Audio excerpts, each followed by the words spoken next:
e Paulo, então, escreve esta carta a Timóteo, a segunda. Há uma outra, a primeira, Timóteo, nas Escrituras, nós estamos focando na segunda carta, capítulo 2, no verso 14 a 19. É uma carta que Paulo escreve a Timóteo quando ele está na sua prisão final, derradeira, em Roma. Paulo se converte por volta do ano 34, depois de convertido ele acaba retornando à sua cidade de origem, Tarsus, que hoje fica localizado na Turquia, e um centro na época filosófico, mas Paulo era de orientação judaica, tinha ido para Jerusalém para seus estudos da juventude, se tornou um líder lá e depois então perseguia a igreja. Como um judeu zeloso, entendia que aquilo era uma heresia e não podia subsistir, e ele então perseguia. Mas Deus interferiu na vida dele, no ano 34 ele é convertido de uma forma chocante, não é? Uma intervenção tremenda. E ele, por muitos anos, então, voltando à sua terra, fica ali servindo, até que Deus, então, como tinha já dito, o traz para o ministério que Deus tinha separado ele para fazer, já na conversão, que era anunciar o evangelho além dos judeus, além de Israel. E ele acaba fazendo 2 viagens missionárias, aliás, 3 são narradas no livro de Atos, mas 2, uma entre o ano 49 e 50, quando ele passa por Listra, cidade de Timóteo. Ele retorna numa segunda viagem missionária, 51 e 52, e ele passa por Listra novamente para visitar aquela igreja que havia sido estabelecida na primeira viagem. E agora Timóteo passa a fazer parte da equipe e deixa Listra e começa a viajar com Paulo, e Paulo o treina para o ministério. E quando Paulo escreve esta carta, é muito tempo depois de tudo isto. Timóteo se ajunta à equipe de Paulo por volta de 51, 52. Paulo está agora na sua prisão, segunda prisão em Roma e derradeira, por volta do ano então de 67, é quando ele escreve esta carta a Timóteo. Ele havia enviado Timóteo para estruturar e orientar a igreja na cidade de Éfeso, hoje localizada também na Turquia, na antiga Ásia Menor, como era chamado naquela época do Império Romano. Grande centro, Éfeso. Paulo esteve lá, uma igreja nasceu, e Timóteo foi enviado para lá, porque a igreja carecia de orientações. E quando Paulo escreve a Timóteo, Paulo está em Roma, preso, já com a sentença dada de pena de morte. É uma prisão difícil esta, ele está numa cela típica, imunda e difícil, em Roma. A primeira prisão foi uma prisão domiciliar, está no último capítulo de Atos. Então, uma prisão muito mais tranquila, e Paulo sai livre, mas desta ele já está condenado à morte. E ele escreve esta carta sabendo disto, ele sabe da sua sentença de morte, e ele escreve a Timóteo. Por isso, é uma carta sobre orientações que ele quer passar a Timóteo, nesse momento, quando Timóteo, dentro de pouco tempo, não terá mais Paulo. O que é que você diria para alguém prezado a você, talvez o seu filho, se você estivesse certo, ciente de que pouco tempo lhe restava, que tipo de palavras você colocaria? Certamente orientações basilares, não seria uma conversa sobre coisinhas corriqueiras. Assim é a importância desta carta. Vamos, então, focar nesta noite no capítulo 2, mas antes há um verso que destacamos. Quando pensamos em atitudes basilares, o verso 7 do capítulo 1, vamos dizer juntos este verso: Deus não nos deu espírito de covardia, mas de poder, amor e equilíbrio. Então aí está este verso, pensando em atitudes. Deus não nos deu espírito de covardia, mas de poder, de amor e equilíbrio. Que palavra vindo de um homem na prisão. Que palavra que eu e você precisamos ouvir enquanto caminhamos no mundo também avesso à nossa fé em todo lugar que nós vamos. Nós vamos focar agora no capítulo 2, então, nosso texto, e vamos focar a partir do verso 14, mas é importante lermos os versos anteriores, começando com o verso 8. O que Paulo diz a Timóteo no verso 8 aqui, então: lembre-se de Jesus Cristo, ressuscitado dos mortos, descendente de Davi, conforme o meu evangelho. Note bem, Paulo é um apóstolo da Igreja de Jesus Cristo, estabelecido como apóstolo por Cristo. E ele fala do evangelho, o meu evangelho apostólico. E ele continua no verso 9, pelo evangelho, sofro e até estou preso como criminoso. Contudo, a palavra de Deus não está presa. Por isso, tudo suporto, por causa dos eleitos, para que também eles alcancem a salvação que está em Cristo Jesus, com glória eterna. Esta palavra é digna de confiança. Se morremos com Ele também viveremos. Se perseveramos, com Ele também reinaremos. Se o negamos, Ele também nos negará. Mas se somos infiéis, Ele permanece fiel, pois não pode negar-se a si mesmo. E agora, continuando no verso 14, o texto nosso para esta noite, receba a palavra do Senhor, abra o seu coração e a sua mente para a palavra. Diz assim, continua o apóstolo: continue a lembrar estas coisas a todos, advertindo-os solenemente diante de Deus, para que não se envolvam em discussões acerca de palavras. Isso não traz proveito e serve apenas para perverter os ouvintes. Procura apresentar-se a Deus aprovado, como obreiro que não tem do que se envergonhar e que maneja corretamente a palavra da verdade. Evite as conversas inúteis e profanas, pois os que se dão a isso prosseguem cada vez mais para a impiedade. O ensino deles alastra-se como câncer. Entre eles estão Himeneu e Fileto. Estes se desviaram da verdade, dizendo que a ressurreição já aconteceu, e assim alguns pervertem a fé. Entretanto, o firme fundamento de Deus permanece inabalável e selado com esta inscrição: o Senhor conhece quem lhe pertence, e afaste-se da iniquidade todo aquele que confessa o nome do Senhor.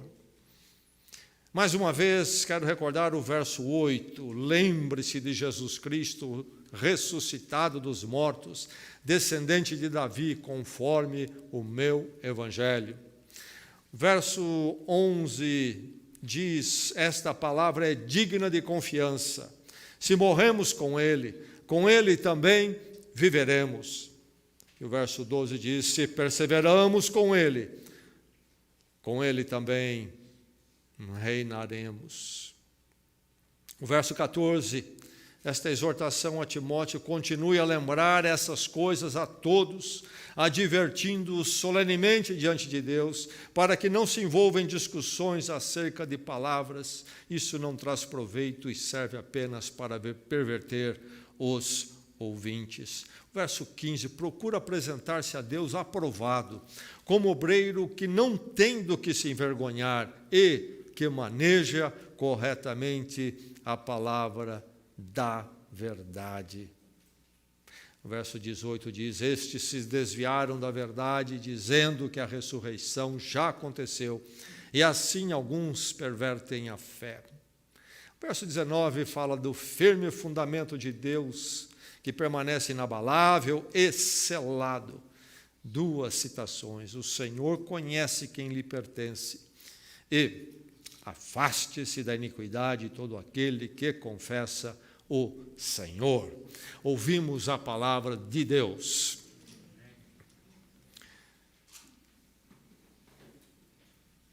Pouco tempo estava eu em Bragança, iniciando o trabalho com esta igreja, e fui visitar com mais um líder da igreja. A igreja era bem pequena na época, fomos visitar uma senhora já idosa, cuja neta, de por volta de 16, 17 anos, talvez 16, estava lhe dando trabalho, não estava se comportando.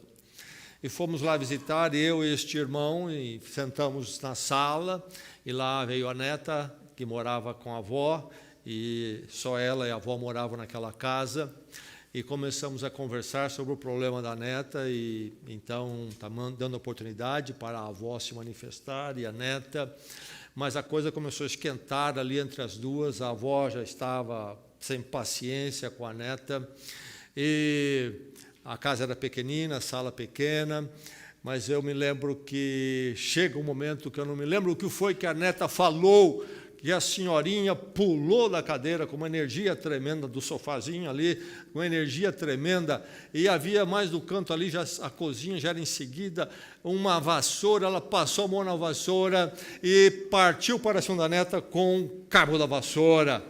E este irmão que visitava comigo saltou no meio das duas para fazer algo. Assim é o ministério pastoral.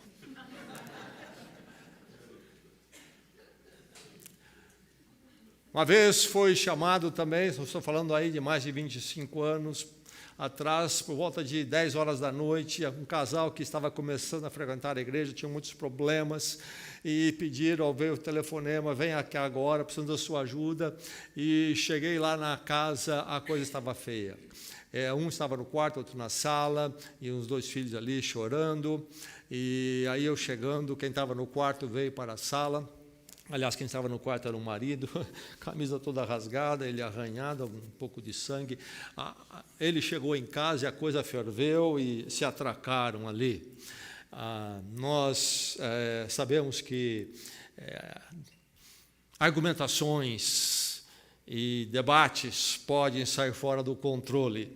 Bem, esses são casos extraordinários que eu contei, mas não tão extraordinários, podia contar mais alguns. Quando um debate, uma argumentação começa e vai esquentando, e chega às vezes até, então, a vias de fato. E alguns de nós têm até uma aversão a qualquer encontro onde se debate um assunto, não quer uma conversa onde haja um ponto de vista diferente e os dois lados vão argumentar de forma contrária. Particularmente em relação à fé, a fé cristã, é muito interessante ver aquilo que se desenvolveu na cultura nossa aqui, cultura brasileira, a velha expressão qual é? Religião e futebol, eu não escuta. Você conhece esse verso da Bíblia, não é? Eu vi que você citou aí, assim, de cor. Enfim, esta abordagem, como se futebol e religião fosse a mesma coisa em termos de categoria, não é? Os dois são eternos, na verdade. Os dois transformam o ser humano. Os dois resgatam do pecado a destruição, os dois restauram famílias, casamentos, na verdade, e daí por diante, enfim, deixa a sabedoria popular viver com isso. Mas talvez muitos crentes tenham adotado também já essa posição, sabe? Eu não gosto de entrar na interação com alguém que eu sei que não abraça o Evangelho, eu vou apresentar o Evangelho, ou alguém que não está pensando corretamente as verdades do Evangelho, e eu vou ter que colocar correções, eu fujo disto, porque temos medo de que aquilo se torne algo desagradável. Ao mesmo tempo, há um pensamento que a questão de haver a necessidade da argumentação que combate o erro, é algo dos nossos dias, e que no passado não era assim. Aqui está o apóstolo Paulo falando de situações, esses versos que nós estamos focando aqui, deixa muito claro essa questão da argumentação e do debate. Lembre-se disto, a luta pela verdade, meu irmão, minha irmã, nunca se esqueça disso, a luta pela verdade existiu nos dias de Jesus Cristo, envolvendo ele já. Aliás, desde a criação do mundo. Não fique pensando que é algo dos nossos dias, a questão de debate de igrejas, e que talvez se houvesse, ou de fé, ou de religiões, e que se houvesse algum tipo de harmonia. A verdade é combatida, o mal é presente no mundo, o erro é atuante desde a criação. E por isso há sempre atenção e sempre haverá, até que Jesus Cristo volte. Prepare-se para isto.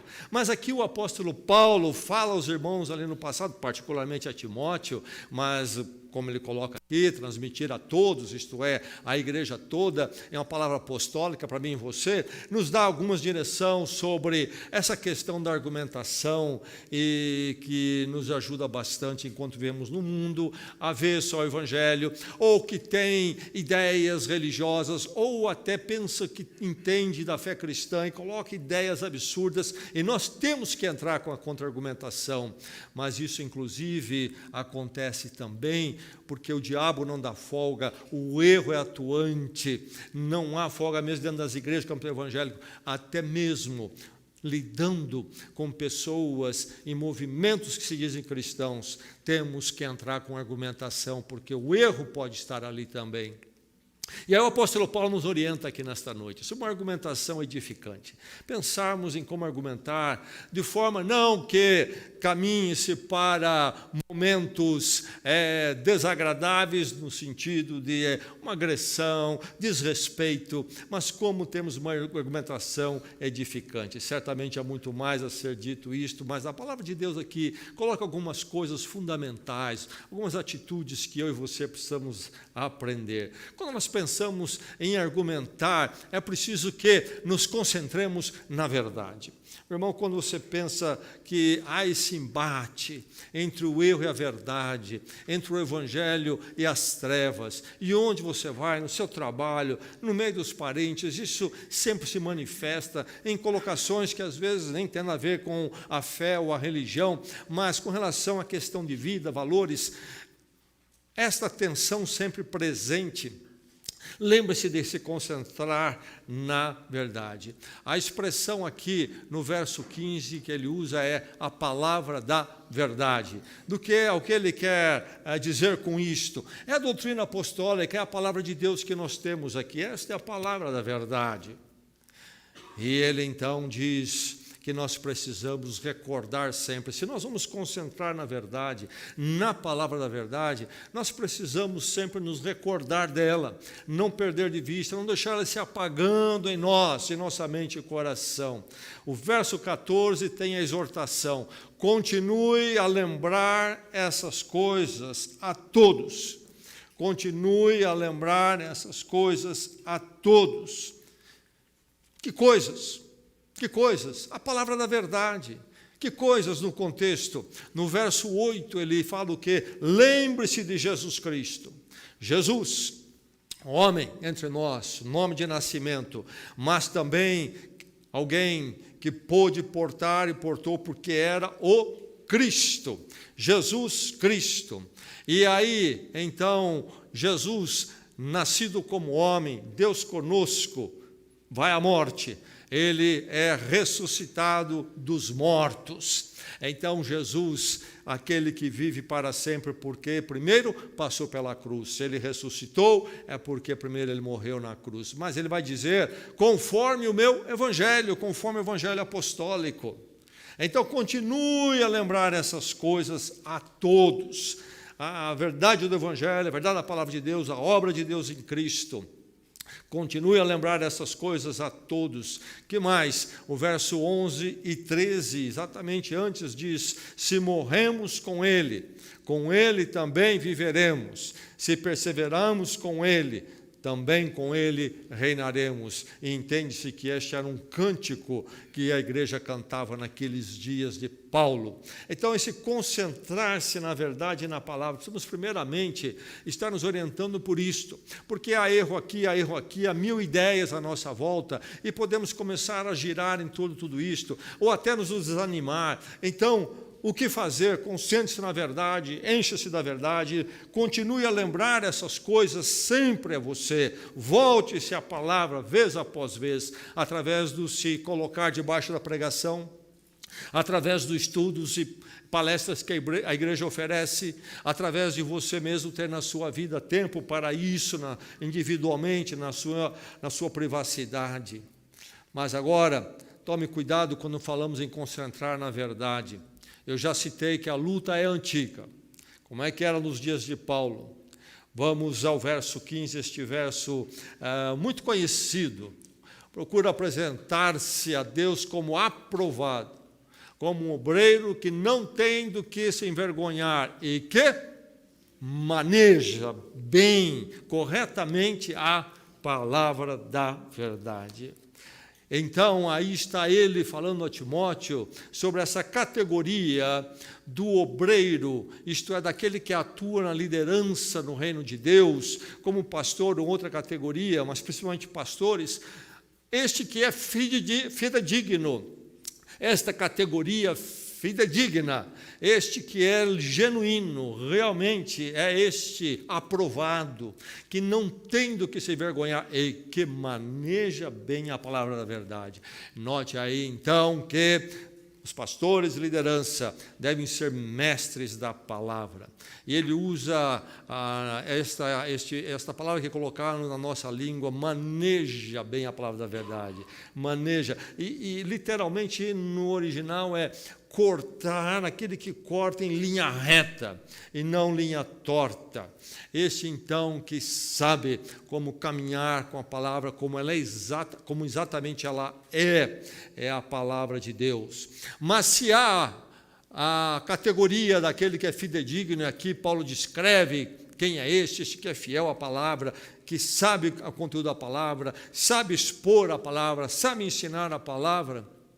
Ele fala também que há os obreiros atuantes no campo da igreja que são reprováveis já naquele dia. Não é verdade que surgem dois aqui com nomes que nós nunca vimos antes, Hermineu e Fileto. Paulo fala deles, dois problemas e dois atuantes na igreja, dois com espaço para ensinar.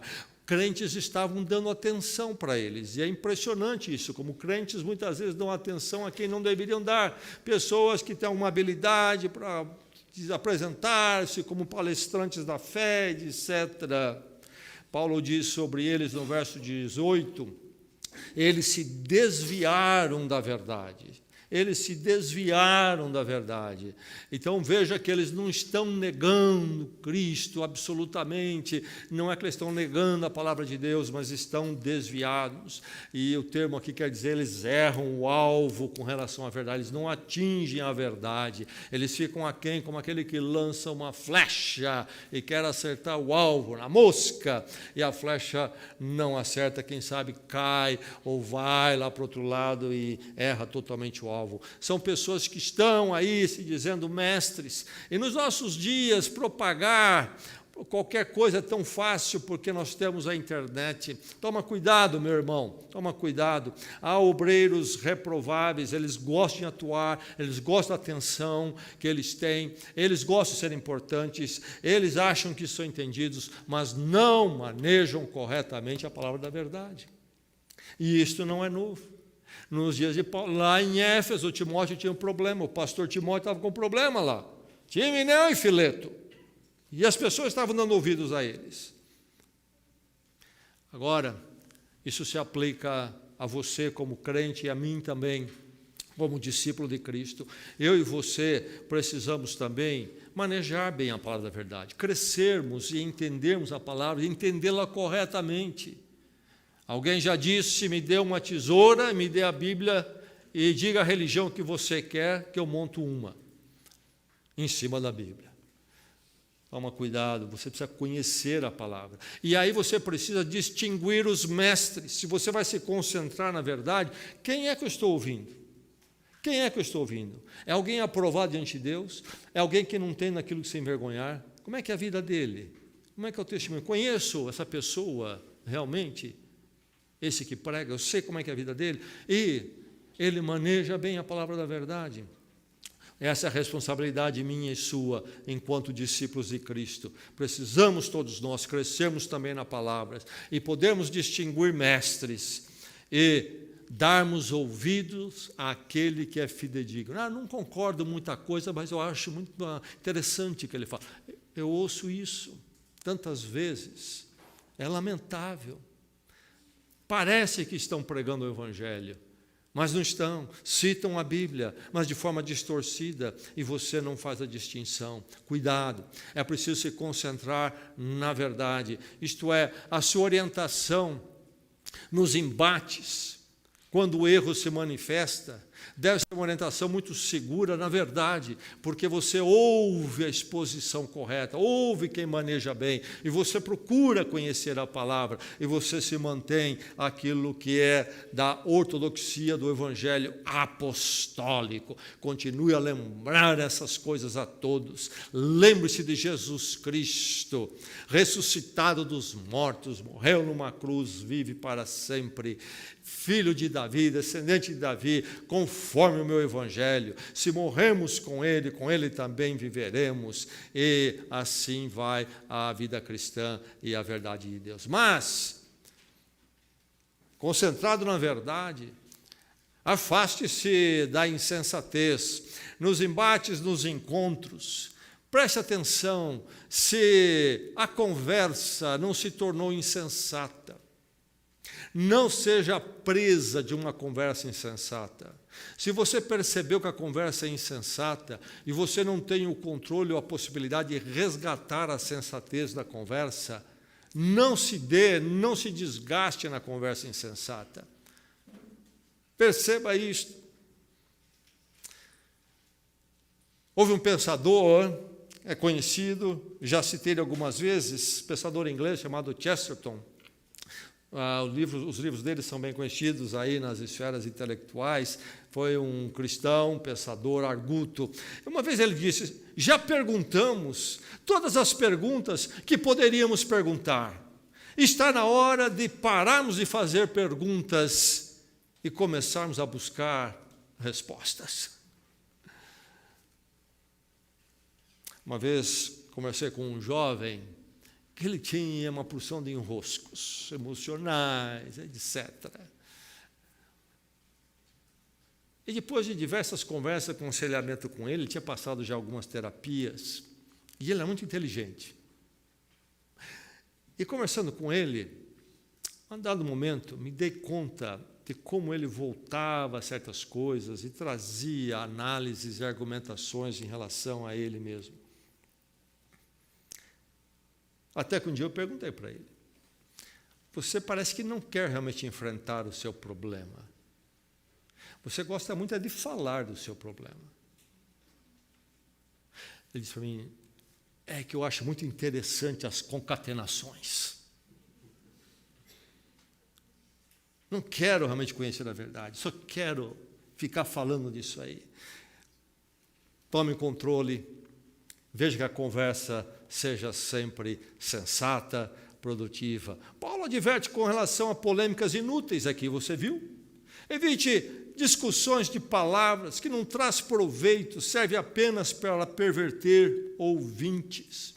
Nós não sabemos exatamente que discussões de palavras são essas, os intérpretes não conseguem chegar a uma conclusão. Claro, o contexto aqui aponta alguns problemas em relação a Himeneu, Fileto e doutrina errada que estavam falando ali, mas a verdade é que há estas conversas, mesmo em relação à fé, muitas vezes, quando se tornam discussões de palavras que não trazem proveitos. E Paulo diz: isso serve apenas para perverter. E a palavra perverter é interessante aí. É a palavra, na língua original, grego antigo, catástrofe, que vem dali a nossa palavra catástrofe. Essa palavra nossa vem do grego. Então, serve apenas para trazer uma catástrofe, para trazer um estrago. Quando se começa a pular daqui para lá, a questão não é conhecer a verdade, não é desejo de conhecer a verdade, é de ficar confundindo tudo, e misturando tudo, e agitando o ambiente. E talvez apenas com o intuito de querer ganhar uma parada. Não há uma fome pela verdade, um desejo pela verdade na conversa. são aqueles falatórios inúteis, são aquelas conversas sobre detalhes. Eu estava falando com uma pessoa sobre a necessidade de todo ser humano e dela, de conhecer a Cristo, Deus em Cristo, o perdão e a transformação. Terminei a sentença, mas e o pastor? Quem que Caim casou mesmo? Você percebe? Há respostas para isso, essa não é a questão. É só especulação, do sensacionalista, da coisa diferente. Não há nenhuma contrição e desejo de conhecer a verdade, falatórios inúteis, detalhes, especulações, polêmicas gratuitas. Você senta com aquela pessoa que ela só quer polemizar, ela não tem nenhuma sede de conhecer a verdade. É preciso saber quando se atingiu o limite da sensatez e parar. Não colocar nem o Evangelho e você numa situação degradante, improdutiva, tola. Aliás, quando a conversa perde a sensatez do equilíbrio emocional, é hora de parar. E aproveito para dar uma canja aqui para casais. Quando o descontrole emocional entra, é hora de parar. Entendeu? Para. Vamos tomar um afogo, um fôlego e uma água. E voltamos ao assunto para conversarmos como adultos maduros. É crente? É em Cristo, então. Sim, há um probleminha, há uma questão aqui do nosso lar, da nossa vida, onde nós temos perspectivas diferentes. Ótimo, isso não é o fim do mundo. Nós temos visões limitadas, nós não somos Deus, nós vemos parte, e por isso nós podemos ter momentos quando vemos diferente uma questão ali. Porém, como é que nós tratamos isso? Como é que conversamos? Que tipo de conversa nós temos? É uma conversa sensata? Ou ficamos nervosos? A jugular saltou, o rosto está vermelho e o dedo já está assim. Conversa de tolo, casais tolos. O problema não é o problema é como você trata o seu problema. É a mesma coisa com relação a compartilhar o Evangelho. E mais, quando você pensa na insensatez, precisa afastar dela, afaste-se do Evangelho corrompido, Paulo traz aqui. Evite conversas profanas, porque eles prosseguem para a impiedade, diz Paulo aqui, não é mesmo? Essa conversa que danifica pessoas que abraçaram e defendem ideias erradas. E aqui ele fala de conversas profanas, isto é, conversas que são contra a verdade de Deus, aquilo que é correto diante de Deus, que não é conforme a palavra de Deus. E ele vai falar que essa conversa, esse pessoal ensinando o erro, isso estava acontecendo lá em Éfeso, isso se espalha, diz ele, como câncer. Naquela época não havia diagnóstico de câncer, não sei se já havia essa doença naqueles dias. Por que vão buscar câncer? A palavra aqui que Paulo usa, gangrenai, de onde vem essa palavra gangrena? E era a palavra usada pelos médicos, diz que Hipócrates chegou a usar essa palavra e outros. Se referia a uma dada ferida, ou a um tumor, ou alguma coisa assim que se espalhava pelo corpo, a ferida que se espalha. E ele diz que Emineu e Fileto era assim. Aqueles que vêm para atormentar, trazendo uma mensagem errada, um ensino errado, não dê espaço, não dê ouvido, não entre por aí. Cuidado, cuidado, cuidado. E eles aqui, Paulo aponta o problema. Eles diziam que a ressurreição já tinha acontecido. Que negócio é esse? Que negócio é esse? Aqui está Paulo escrevendo para Timóteo na cidade de Éfeso. Hoje, eu disse, seria onde está a Turquia. Mas a Turquia hoje, dominada pelos turcos, e tem a religião muçulmana, é coisa que aconteceu muito depois deste momento aqui de Paulo, séculos depois disto. Aquela região do mundo era habitada pelo mesmo povo que ocupa a Grécia hoje. Então, aquela região era grega, em termos de cultura, de população, de origem étnica. Depois eles foram expulsos, aliás, estes vão acabar se convertendo à igreja em Éfeso, aquela região se torna cristã. O primeiro concílio da igreja cristã foi feito nessa região, Niceia. Até que os turcos vêm imigrando, esse povo que vem lá de trás da Europa, e eles passam ali pelo Iraque, Pérsia, ali se converte ao islamismo, e eles acabam expulsando os gregos dali. E então a região se torna turca agora, e com a religião muçulmana. Mas, então, nesta época, o cristianismo dominava ainda, estava começando os primeiros passos. Mas ali estava a cultura grega, o povo grego. Como é que era o pensamento grego? Filósofos como Platão, por exemplo, é dualista. Você tem a matéria e você tem o espírito. E essa visão dualista transformava mais ou menos as coisas assim. O espírito, então, tem uma dimensão divina, se volta para Deus. A matéria é sempre má, moralmente má, ela é decadente, ela é ruim.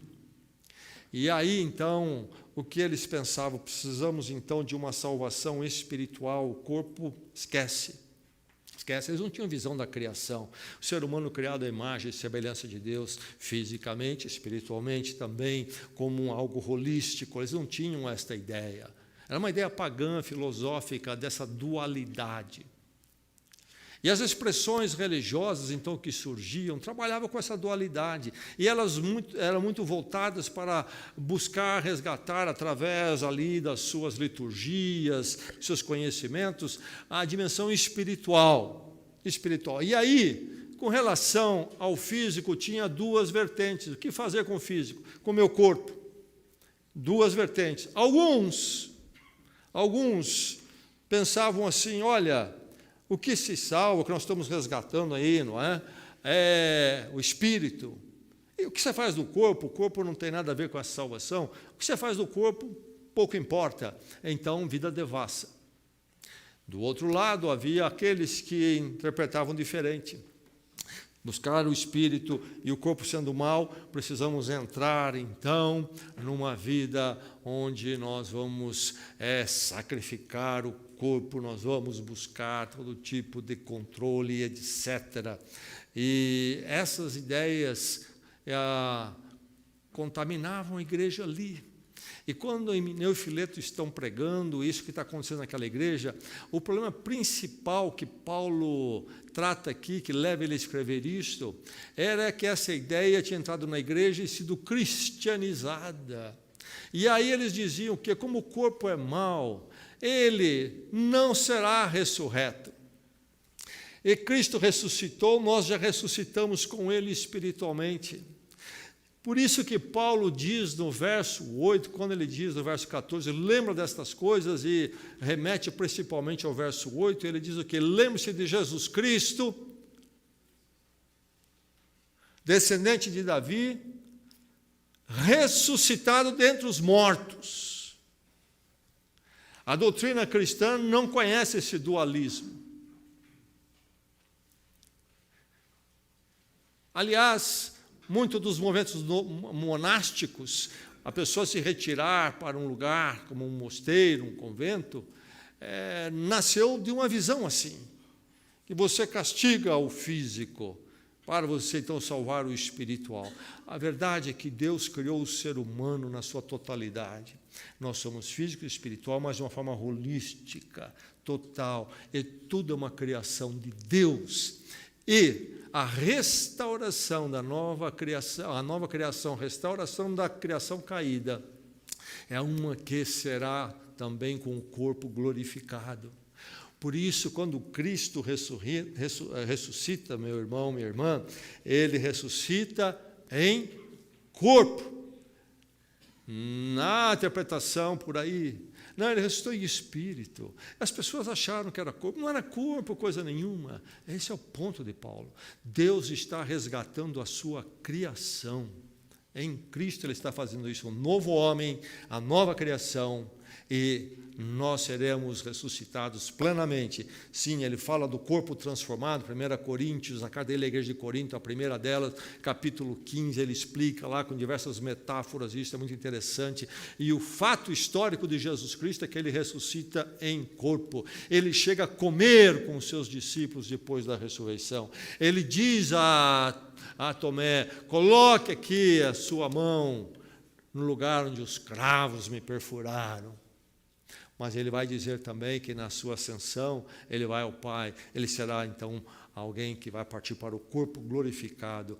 Mas fica esta prova do corpo dele ressurreto, como prova da nossa ressurreição.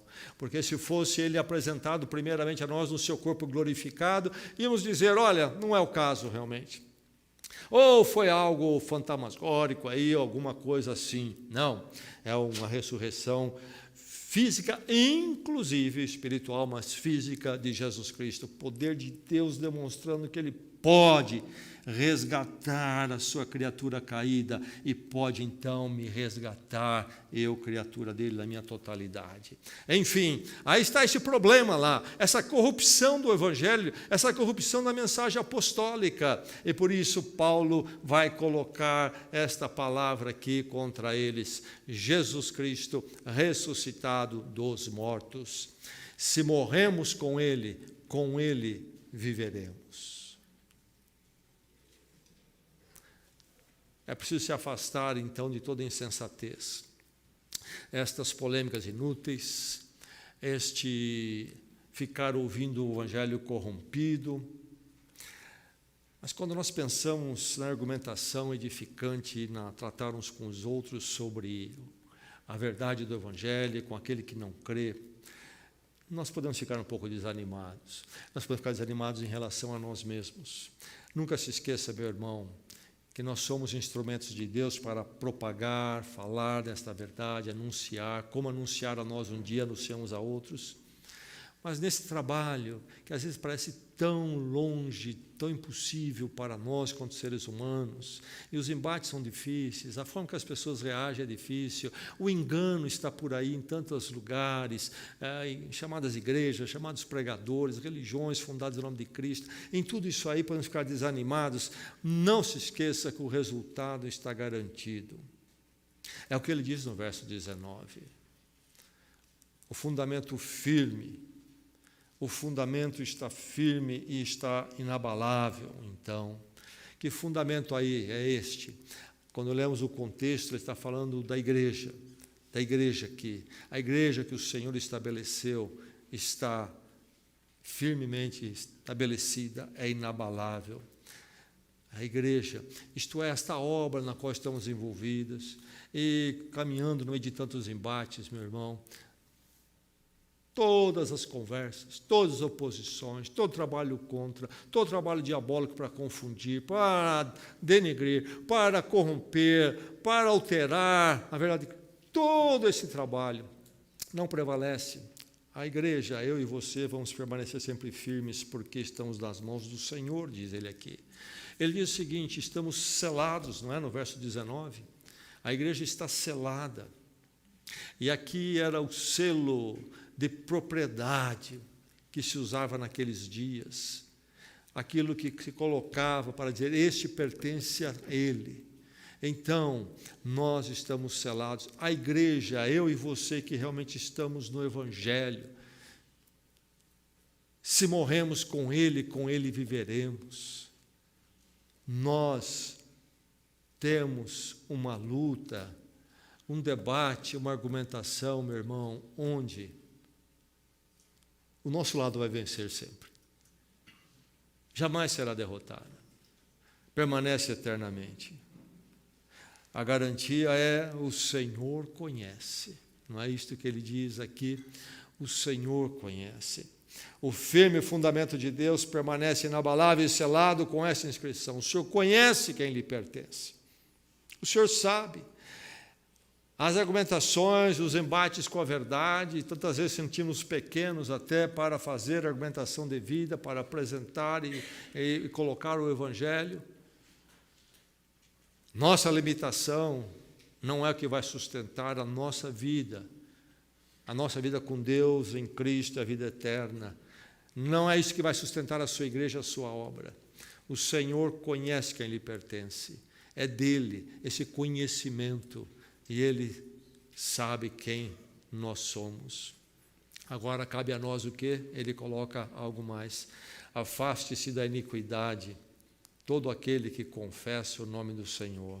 Que em nome dessa segurança jamais eu e você venhamos a defender uma vida cristã relapsa, comprometida com o mal, com aquilo que não é do Senhor. Que possamos, ao mesmo tempo que nós descansamos no fato de que o Senhor nos conhece, há essa escolha do Senhor, esse pré-conhecer dEle. Se estamos nele, nesse conhecimento, devemos viver uma vida que corresponda a quem que realmente o Senhor conhece.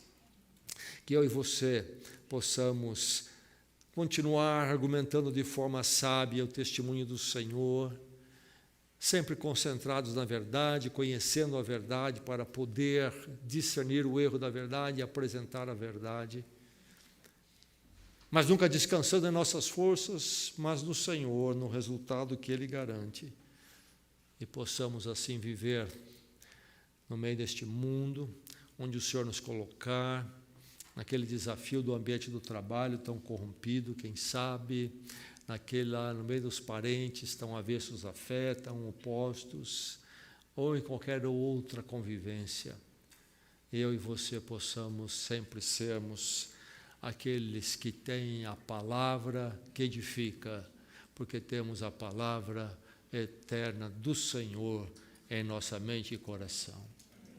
Vamos orar. Senhor,